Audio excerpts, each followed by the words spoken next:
I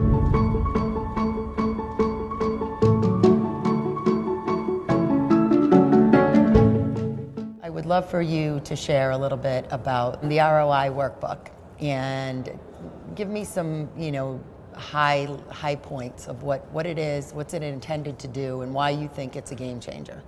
It's the third incarnation of the business case that I've done. I didn't think I was going to need to do another one. But I don't think we've done a good job of articulating the justification for doing more in sustainability in language that chief financial officers can identify with. Mm-hmm. So the idea of return on investment, payback period, those kinds of things. And I didn't include those in previous versions of it. So this one includes all of that. It has more areas of benefit. It's a very comprehensive business case, and it's done as a fill-in-the-blanks format, so that it's easy for people to just put in the estimates that they think they will be able to improve things by, and the Excel spreadsheets, because it's a free open source Excel workbook. Yeah. It does all the calculations for them. So it's I think, a tool that is going to be helpful to people that are trying to do something useful with their organizations and improve their credibility with the chief financial officer and the CEO. I released a book yesterday that is the most comprehensive version of the business case for sustainability that has ever been put together. And I know that with confidence because I've looked at all of the other 15 to 20 frameworks that are out there. This includes all of the elements that business people look for in a business case. So it's a complete portfolio of aspects of the business that could be improved by the sustainability initiatives. And it's an Excel workbook, fill in the blanks, and there's lots of guidance in there, there's help videos. So I think that this can really accelerate the progress. And I think if we can get it out there by the end of next year, we can do what needs to be done. The name of the book is the Sustainability ROI Workbook, Return on Investment Workbook, Sustainability ROI Workbook. It's free, it's open source, and it's downloadable from my website, sustainabilityadvantage.com. That's why we love it. So tell me, why do you think it is so challenging to get the chief financial officer, the finance teams of brands, to really resonate with the business case and with the fact that these are clearly performance drivers, intangible, but performance drivers and risk drivers. Right. So where's the rub? How is that? Well, there is a myth within business communities that if you pay too much attention to this, you can slow down the business. They think of this as glorified philanthropy in a lot of cases, and there are limits to how much they can do on the philanthropic side. So when they're approached by somebody that's asking them to do more on the environmental or social side, they get twitchy about that. So part of our challenge is that most of these efforts have been framed as being philanthropy. Right. As opposed to being smart business strategies, ways to improve processes in a business. So a lot of the language in the business case, the latest incarnation of the business case, is very oriented towards what's in it for the company to do more for the environment and society. So it's a very different lens on the rationale. A lot of the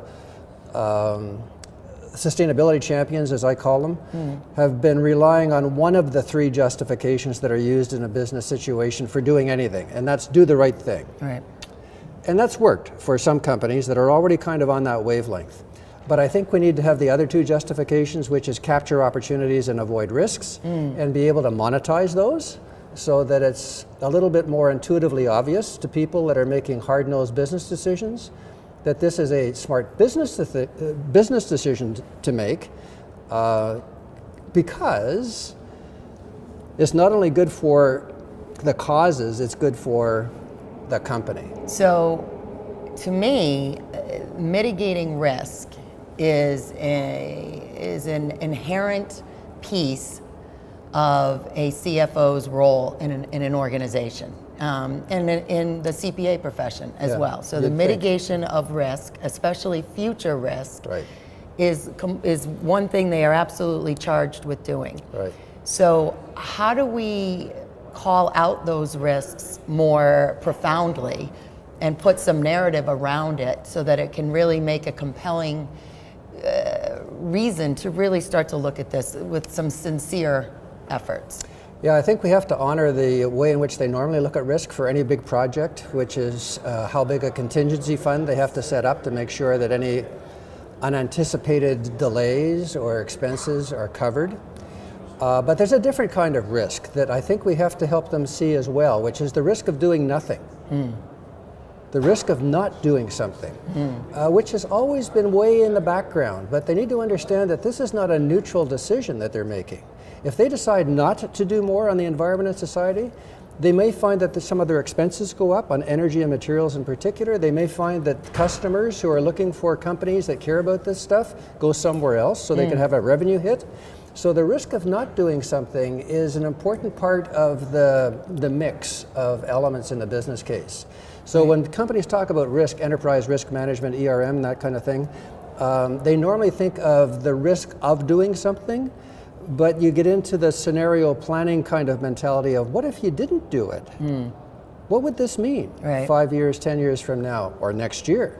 So these risks are becoming more and more imminent as opposed to somebody else's problem in the future. It's their problem today. Things are moving much, much faster.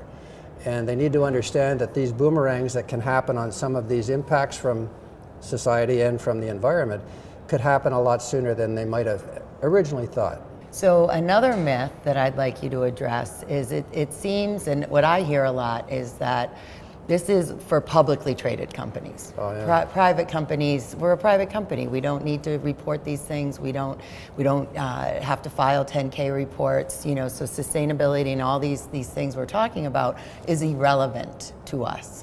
So can you talk a little bit about the public-private, and is there a distinction, or is the private missing the boat? The brand value, the reputational value of a public company is a little bit more important because they're trying to be an attractive brand for investors. So that's the big difference. But on the other hand, any company, whether they're privately owned or publicly owned, wants to be a company that people want to do business with. That's part of their brand value. It has nothing to do with how they're owned. It's their attributes as a company. So this is a smart business decision, whether you are privately owned or publicly owned, because you're going to be a more attractive company, successful company. You're going to be able to attract customers, save money, engage your employees, increase the value of your assets. I mean, what's not to like in this thing? It has nothing to do with your ownership. It has to do with being a really successful business. Essentially what you're saying is, you know, if you manage your energy and carbon footprint and you're a public company, it reduces risks and costs, but the same doesn't hold true for private, which seems ridiculous. Yeah, I think the problem is the word sustainability. You know, it's got so much baggage around it. I use it all the time, but sometimes it's not the right language. Maybe we should just call it kick-ass capitalism, because it allows you to be so much more successful. Right. So I think the way we label what we're asking companies to do and the way in which we label events that they might want to come to, I think has a lot to do with the traction that we need to get. So if sustainable brands decided at some point to relabel themselves, there is a lot of thought that perhaps could go into what they describe they're asking companies to do. And of course they want them to do more on the sustainability front. I mean, we all do. But we have to lead with the sizzle as opposed to the steak on this thing. And the sizzle is, you're going to be a more successful company. Read my lips. And there's evidence up the yin-yang that that's true. And that's all baked into the business case, so they can benefit from those examples. So this is not a sacrifice.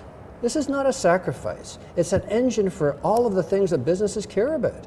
How do you think sustainability translates into the workforce and with the ROI on employee engagement, for example? I mean, it's a pretty clear business case. Gallup has proved it numerous times in their reports that you drive employee engagement, that drives the bottom line. So can we really quantify that kind of stuff? Can we really put a return on investment on employee engagement and those kinds of intangibles? Gallup and other companies have done some really good research on that. Hewitt's another one that's done some good research on it, and it's very, very clear that the 4 links in the human resources chain are getting better and better connected. And the first one is do something on corporate social responsibility or corporate responsibility or sustainability. Do something on that. The next link is if you do that, employees are going to be more engaged. The next link is if they're more engaged, they're going to be more productive. If they're more productive, you're going to make more money. Right. Now we can show the correlations with those links much, much better than we could before. We can monetize all of that. And this is the secret sauce of the entire exercise with a company. You get your employees engaged and they will figure out how to make more money, save more money, all of the things that you care about a lot faster than, frankly, a lot of outside consultants can, because they get it. They're working in the environment. They see the opportunities. So the employee suggestion programs that are part of this, amazing. 3M and their 3P program, they're making over $2 billion, they've saved over $2 billion of expenses from employees suggested initiatives. Walmart's making a fortune on the same thing. So this is not, it's not new, but it's kind of surprising that the HR community, the human resources community, is so slow to get this. Right, right. This is a way to engage employees. Either through internal things, green teams and so on, or volunteering in the community and so on.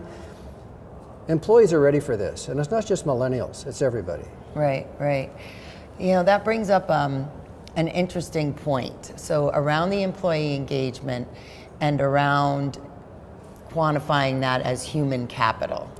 Yeah. So can you tell us how you look at that this human capital piece, or even, you know, the vital capitals? And how does your program link into that? Yeah, the language is part of the challenge of the language that we use, and some people are more comfortable calling these things capitals. So the Integrated Reporting Initiative is encouraging people to look at how they're doing at the beginning of the year and the end of the year on 6 capitals. The financial capital, a manufactured capital, intellectual capital are relatively straightforward. We know how to monetize those 3. The other 3 are a bit of a challenge. Human capital, social capital, and natural capital. We're not so good on monetizing those things. So the business case takes a crack at that, trying to put some numbers around all of those things. But using the language of capitals, although it has a nice ring to it in a capitalistic system, I don't think we're as far along as we should be on being able to provide guidance to companies on how to assess, measure whether or not you have added value to your natural capital and social capital and human capital. So there's a lot of challenges with the language. Human capital, to call people human capital makes some people kind of twitchy. You know, it doesn't feel right, human capital. But in terms of being able to show the way in which you can add value to that human capital by training them, by engaging them, by helping them be more productive and so on, maybe expressing it that way is a good way. So there is an appendix in the book that talks about how to do that. The trick with presenting the business value of saving money on waste or anything else is to get the number high enough to get their attention, but not so high that you are insulting them. Because the people that you're trying to get the attention of are very highly paid people. They're very smart people, and they have a pretty good sense of their own self-worth. So when you come along and help them see that somehow they missed this opportunity, it's a bit of a reflection on them. So the trick is to almost ask permission first to see if maybe there are some opportunities that you could help them find, and then you go find it, and then you come back and say, you were right, that there are opportunities here, and it looks like this would be good for the company. But if we come in and say, look, you twits, there is a ton of waste in this company, and I've done all the numbers, and here they are. You're going to probably have a different dynamic than starting with a question. And I think as the urgency that we feel starts to get higher and higher, the more the temptation is that we're going to cut to the chase and just lay it in there. And I think we're doing ourselves a disservice. We have to get prior agreement that this is a good thing to do, whether it's on a specific thing or the business case in general, so that they are ready for the answers and feel that they have sponsored the answers, that they are a part of it. They have given permission for this to happen, which justifies their position in the company, that they have the authority to give that permission and open doors so you can get the right data to feed the model. So we have to be very careful about how we stage the co-creation and the co-ownership of the business case, or all of the defense mechanisms will come up. You get into turf wars, you get into ego wars. That's not healthy, and you'll never win. So we have to help people who are driven by passion to be smart about how they convince others to be as excited about something as they are. And these people need to have their jobs protected so that they can show their colleagues how smart they were by engaging you to go do some work, staff work on their behalf. So it's the art of the business case as opposed to the math of the business case that's really, really important. There are probably 20 to 30 issues that are on the horizon that we could pay attention to. There's one of them that if we don't pay attention to, we're cooked, and that's climate change. That one's not going to go away. And if we don't do well on that one, the others don't matter. So of all of the issues that I worry about as a parent and a grandparent, it's that one. And we don't have as much time as we'd like to be able to do all of the things that need to be done. So my sense of urgency is very, very high, which is why I really feel that we need to give people that are trying to engage business leaders in this better tools than they have now, and help them talk the language of the people that are making these decisions so we can do what needs to be done in time.